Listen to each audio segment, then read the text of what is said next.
there's a young man who's a construction worker, and he's working on the construction of a masjid, of a big grand mosque. And at the completion of the construction of this masjid, the Sultan who ordered the construction of the masjid, he wanted all of the construction workers to leave. And the reason is because his daughter had asked him, this is the princess, the Sultan's daughter, she made a special request that after the construction of this big, beautiful, grand masjid is finished, she wanted to be the first one to go into that masjid and pray 2 rak'ahs in the musalla with no one else there. So this was the request of the princess.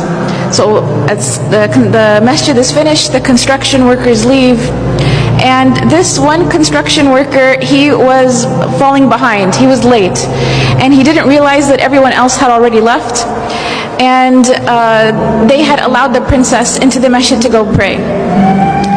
So as he's leaving, he catches a glimpse of the princess inside the musalla of the masjid praying 2 rak'ahs of nafl. And the scene was just so incredible to him. It was such an amazing scene. And he basically just fell in love with the princess. It was just a very beautiful image to him, and he fell in love with her. And it became more than that. He became infatuated with her. So when he came home, he told his mother about what had happened, and he said, you have to go to the Sultan and ask for the princess's hand in marriage. And the mother said, I can't do that, you're a construction worker. No one's, the Sultan's not going to have his daughter marry you. But this construction worker became infatuated. He couldn't work, he couldn't think, he couldn't eat, he couldn't sleep. He was just in a miserable state. And the mother, out of fearing for her son and his well-being, she realized that if she doesn't do something, he may die because he's refusing food and water at this point. So she goes to the palace and she asks to speak to the Sultan, and the guards, they turn her away. And she insists and she says, my son is going to die. I have to talk to the Sultan. So finally, they let her talk to the Sultan. And she mentions the story to the Sultan, and the Sultan asks that she come back with the construction worker. So they come back together, and he tells the construction worker, after everyone leaves the masjid at nighttime, after Isha prayer, you have to come and pray Qiyam in this masjid for 40 nights. If you come and pray Qiyam in this masjid for 40 nights straight, I will let you marry my daughter. And he said, there will be someone there to make sure that you come, and if you miss a day, we'll know about it. So in 40 days, if you fulfill your end of the bargain, I will let you consider my daughter for marriage. So the construction worker is excited. This is a chance at life. So he goes the first day and he prays Qiyam in the masjid after everyone leaves. And he goes the second day and the third. And after a few weeks, he notices that he's getting better. He's eating again, he's drinking again, he cares about life again.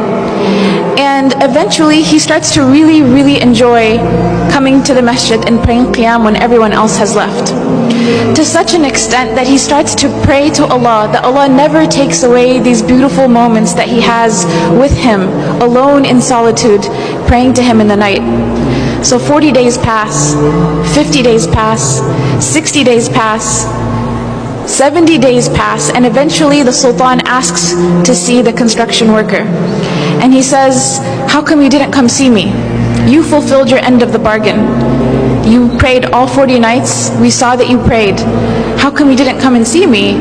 And the construction worker turns to the Sultan and he says, before I saw your daughter, my heart was empty. And the first thing of beauty that my heart was exposed to was your daughter. And that's why it grabbed onto that experience. But then after I started praying in the masjid for 40 nights, my heart witnessed a beauty that was much greater than her. My heart witnessed a beauty that it has never felt before. And he tells the Sultan, he goes on to say, thank you so much for offering me your daughter to consider, but I am happy where I am and I am in no need of her. And he goes on his way. And he doesn't marry the princess because he had found a love and a beauty and a happiness that was much greater than just seeing the princess that one time. And this was the love of Allah subhanahu wa ta'ala. This is the beauty of a close relationship with Allah subhanahu wa ta'ala. This is something that only the one who has experienced it can really talk about it, or can, and even if they were to try to talk about it, it doesn't do it justice.